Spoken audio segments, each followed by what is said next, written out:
નમસ્કાર મિત્રો, વિડીયોમાં તમારું સ્વાગત છે। જી હા મિત્રો, અત્યારે હાલના મોટા અને મહત્વના સમાચારમાં તમારું ફરીથી સ્વાગત છે।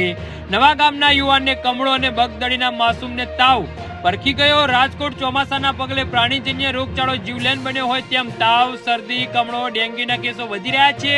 ત્યારે નવા ગામના યુવાનનું કમળાથી મોત નીપજ્યું હતું, જ્યારે કોટડા સંગાણીના ગામને બગદડી ગામે રહેતા શ્રમિક પરિવારના માસૂમ બાળકને પણ તાવ ભરકી જતા તેનું પણ મોત થયું હતું। તાવ અને કમળાથી બાળક સહિત 2 લોકોના મોત નિપજતા આરોગ્ય તંત્રમાં દોડધામ મચી જવા પામી છે।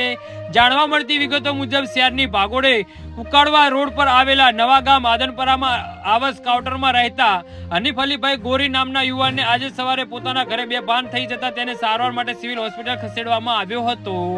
જી હા મિત્રો, અત્યારે હાલ મોટા અને દુઃખદ સમાચાર સામે આવી રહ્યા છે, જ્યાં ફરજ પરના તબીબોએ જોઈ તપાસી મરણ ગયા હોવાનું જાહેર કર્યું હતું। આ અંગે સિવિલ ચોકીના સ્ટાફે પોલીસ પ્રાથમિક નોંધ કરી કુકરવાડા રોડ પોલીસને જાણ કરી હતી। પોલીસે જરૂરી કાર્યવાહી હાથ ધરી હતી। પ્રાથમિક તપાસમાં મૃતક હનીફ 3 બહેનોનો એકનો એક નાનો ભાઈ હતો, તે મજૂરી કામ કરતો હતો।